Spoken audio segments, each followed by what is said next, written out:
Another year, another new entry in the FIFA series. One of the single worst influences when it comes to the normalization and acceleration of gambling in video games. This is a headline from news outlet Eurogamer. EA sticks with controversial loot boxes for FIFA 23 Ultimate Team. No surprises there that loot boxes and gambling are making a return for what is their golden geese, one of their most lucrative franchises with one of the most lucrative monetization systems that comes at the expense of the psychological and financial health of their customers and community.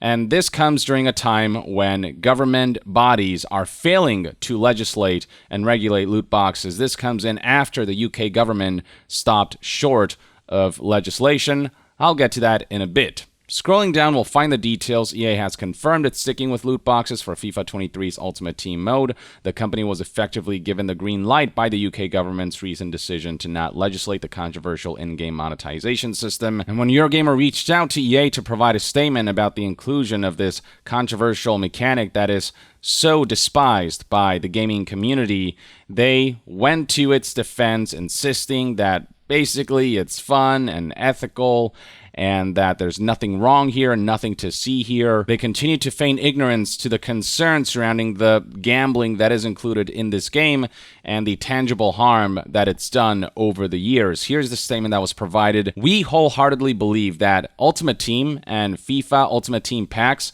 which have been part of the game for more than a decade, they keep bringing that up. This has been here for a long time. Just because something bad's been normalized for a long time doesn't mean that it's suddenly a good thing or something that we should just not question. The fact that this unethical monetization system has been long running for a decade within FIFA only means you've been able to get away with something that is morally questionable and something that reaps rewards at the expense of customers' financial and psychological health. They insist that it's a part of FIFA that players love. Fans love that the game reflects the real-world excitement and strategy of building and managing a squad. This is an argument that's very similar to how Yamauchi defended the latest Gran Turismo release's monetization system by saying that, well, what makes this driving simulation so great is that it simulates real-life elements like the cost of vehicles, except the whole point of a video game is to fulfill the fantasies that one can't partake in real life. And so the last thing we want is the real-life element of how expensive it is to partake in that hobby in real life to seep into the fantasy version, into the video game version. And same thing applies for something like FIFA and FIFA Ultimate Team. The whole point of that is to live out our soccer or football fantasies without being bogged down by financial costs involved in assembling a team of major players. But EA treats the detrimental aspect of real-life football team management, the fact that it's so financially inaccessible for the vast majority of the population, and that being simulated in the video game, as a positive attribute. It's a positive for corporations who can use this BS as an excuse to exploit customers and to milk their wallets. But for customers, it paves the road to what is overall a worse experience, whose progression pacing has been negatively impacted and made grindier to incentivize players into spending real money on gambling because of the frustration that comes with having to grind for years to be at the same level as someone who can pay, thousands, tens of thousands, hundreds of thousands of dollars to build their ultimate dream team. The whole point of video games is for it to not fully reflect real life, to have all of the benefits without the consequences. With FIFA Ultimate Team, it doesn't just simulate the real-world excitement and strategy of building and managing a squad, it also simulates the financial risks involved. There are real-life consequences to diving into the FIFA Ultimate Team rabbit hole, especially if you pull out your credit card and insist on making well-paced progression that is only accessible to those who are willing to shell out an exorbitant amount of money. The statement continues, giving the players the choice to spend if they want to is fair. Is EA really talking about fair right now? The company that is essentially paywalling well-paced progression behind gambling? This is not a choice. This is strong-arming. It's presenting two choices. You either go through insufferable grind or you pay us and we'll give you a shortcut. This is the same kind of logic as a bully saying, well, it's only fair that I give the kids that I'm bullying the choice between paying me or getting a wedgie or getting beat up. When the alternative to not paying is a bad experience, then it's really no choice at all. People will either choose to tolerate a bad experience or lose out money so that they can have a decent to good experience. What would be fair and ethical is to not have to make people make the choice at all between a bad experience or shelling out a bunch of money, both of which are detrimental choices. EA is acting like they're a saint because they're giving players a choice between two bad things: losing money for fictional player cards and spending an exorbitant amount of money on gambling that could psychologically impact you negatively, or grinding out at a level that is just not tenable for the majority of people who have lives outside of FIFA. This bit really pisses me off. Them presenting this situation as them being fair to the customers when it's just a corporation being unfair to customers and exploiting them, and presenting that as if it's a customer choice, when the customers had no choice in the design of this game, in the implementation of gambling in this game, and in the negative impact that that's had on the overall game design and gameplay loop and progression pacing. And then, of course, they spout the same old bullshit. It's worth saying that spending is entirely optional in our game, and we do not encourage spending over earning rewards through gameplay. Yes, you do, because the alternative is so much worse. The alternative is grinding for months and years to see similar results, comparable results to those who fast-track their way by spending thousands to tens of thousands to hundreds of thousands of dollars. The only way to stay competitive in FIFA Ultimate Team is to spend, because it's a pay-to-win game.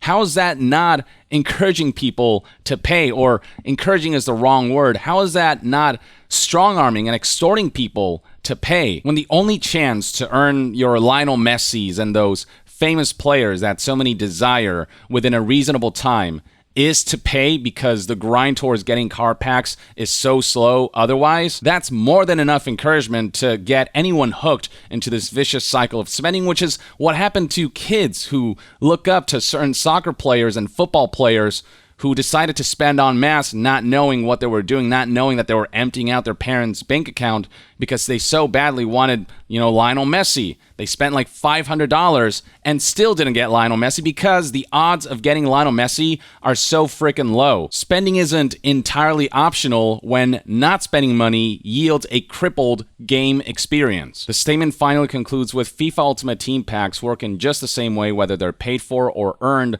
and most players don't spend in-game at all. For example, 9 out of 10 FIFA Ultimate Team packs open in FIFA 22 were earned. No, FIFA Ultimate Team packs do not work the same way whether they're paid or earned. One fast tracks you towards building the best team possible, and the other one is a slow climb up the mountain, and that makes all the difference in the world when it comes to your competitive capabilities in this competitive mode. And then bring up the fact that the majority of players don't spend in the game and that 9 out of 10 packs are opened through gameplay rewards is a similar logic to, well, most people who drink alcohol aren't alcoholics, so alcoholism isn't really a problem. Most people have the sense to not spend their hard-earned money on worthless crap like FIFA Ultimate Team packs in an environment where the odds are stacked against them. But a minority of the FIFA player base who do spend en masse, a minority of whales, is still a lot of people given how big the FIFA player base is.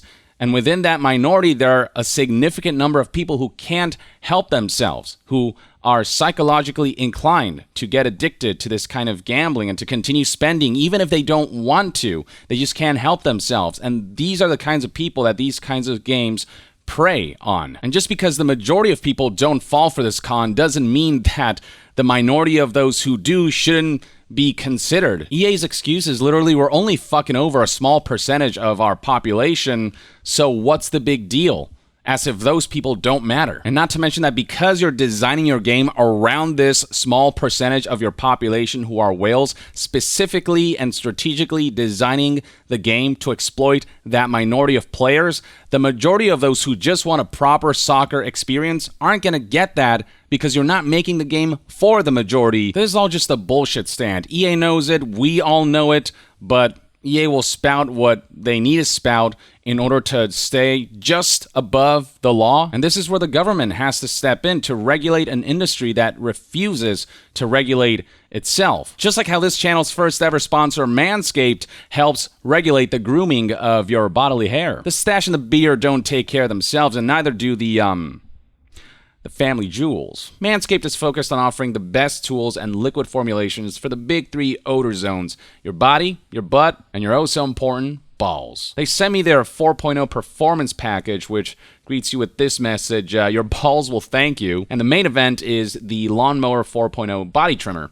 My primary use for this has been to groom my facial hair, and it served me well there, but I did also try using it for its intended purpose, and after heeding its warning to use one of the included guards, it made for a smooth lawn mowing experience down south. The USB-C enabled charging dock is also a really nice convenience, and the battery indicator means you'll always be aware of its remaining battery life, which lasts around an hour and a half on a full charge. It's also got this little flashlight, which is nice to have when you're really digging into the nethers, and features like the travel lock, activated by pressing the power button 3 times, will ensure it doesn't accidentally turn on in your travels. The body trimmer is also waterproof, so you can wash it really easily or use it in the shower without a problem. The package also comes with the Crop Preserver Ball Deodorant, which you can use right after a shower for all-day odor protection, as well as the Crop Reviver Ball Toner Spray, which you can use right after a shave for testicular refreshment. They also sent me their Weed Whacker nose and ear hair trimmer, which did help get rid of one particular long strand of nose hair that did occasionally stick out, so that's nice. Alongside that, for a limited time, this package will come included with 2 free gifts: the Shed travel bag and a Manscaped anti-chafing boxer greaves. If all of this sounds like it's up your alley or your lawn, go to manscaped.com today and get 20% off plus free international shipping and the 2 free gifts when you use the promo code YONGYEAH at checkout. If only government bodies would do a more efficient job at grooming the ball sack that the games industry can be sometimes. Jesus, I can't believe that came out of my mouth. No, but for real though, aside from the fact that Belgium's loot box ban, which we celebrated, isn't being enforced to the level that it should, according to this games industry article published on August 4th, 2022, lootbox researcher Leon Y. Zhao found that many companies outright ignore the ban, and measures to comply with the law were easily circumvented. Among the 100 highest-grossing Belgium iPhone games during May of 2021, 82% had lootbox features. The policy has given consumers, parents, and policymakers a false sense of security. This policy that unfortunately hasn't been doing much. Zhao's study concludes with saying that the law isn't working and should be reconsidered. Belgium needs to step up their game. Their heart's in the right place, and the fact that they actually took some form of measure is encouraging, but they need to do more. Though, I mean, they did manage to halt a number of live service loot boxes from 2 of Nintendo's games, which were taken offline in Belgium because of their loot box regulation, to EA's various loot box ventures across their EA Sports titles, to Counter-Strike locking loot boxes in Belgium, to Rocket League doing something similar in Belgium and Netherlands. And we can't forget about one of the worst free-to-play title releases in recent memory. Diablo Immortal reportedly won't launch in 2 countries due to loot box regulation, Netherlands and Belgium. So what regulations they do have in place currently definitely aren't nothing, but according to researchers, it's just not enough because plenty of companies have been able to just circumvent the laws, and Belgium just hasn't been doing enough on that front. And then the UK government is demanding game companies to protect children from loot boxes, but stop short of regulation. There's a report from GamesIndustry.biz from July 16th, 2022 that notes how the Department of Digital Culture, Media and Sport, DCMS, launched a call for evidence on loot boxes in 2020. I do recall reporting on that, and found that players who purchase loot boxes are more likely to experience gambling, mental health, financial, and problem gaming-related harms. But it did not explicitly conclude that loot boxes are the same as gambling. As a result, it will not be making changes to the Gambling Act, stating that changing the Gambling Act with regards to loot boxes would have significant implementation challenges and risks of unintended consequences. I'd love some more specificity on that front, but even if it's not under the Gambling Act, some kind of act has to be introduced to specifically address loot boxes, because we have concluded that they are harmful, even if they're just enough removed from gambling where it doesn't fall under the Gambling Act. It still makes it more likely that players will engage in unhealthy behavior, and that's been proven. We have seen reports that take testimonials from people who have been ruined psychologically and financially by these loot boxes. And the fact that we're still at a point where governments are just wagging their finger at the games industry and saying, oh, you better regulate yourself. It's like, where have you been this past decade? The games industry has refused to regulate itself in any meaningful way since the inception of loot boxes. What makes you think they'll start now just because you're wagging their finger at them? They're gonna drag this out as long as possible until the day a regulation hits that prevents them outright from exploiting these kinds of monetization systems. They're going to squeeze as much money out of this gold rush as possible. Now, the UK government did say that they want stronger protections from across the entire industry and that they will not hesitate to consider legislation if companies do not bring in sufficient measures to keep players safe. I wish I could be confident in your statement, but you're hesitating now. The time to act is now, not later. Enough with the warning shots. The games industry has gotten plenty of them, plenty of warnings, and they've refused to heed them. What makes you think they'll start to heed your finger wagging now? They're not. Start with a regulation yesterday. Now, the DCMS is taking some measures like forming a new working group that will feature games companies and regulatory bodies to develop industry-led measures that could include additional parental controls and make sure transparent information is available to players, except parental controls are hidden enough. You have to dig for them enough that most people don't even know about them or implement them really. And transparency, I mean, the ESRB and PEGI and all these organizations that are supposed to be informing customers are saying that they're being transparent by including an in-game purchases label that's, basically fine print. That on its own doesn't tell you about the dangerous nature of the in-game expenditure. There's no warning saying, hey, if you're below the age of 18, be careful. There's literally gambling in this game or something close to it. There's no warning that says, be aware of your spending.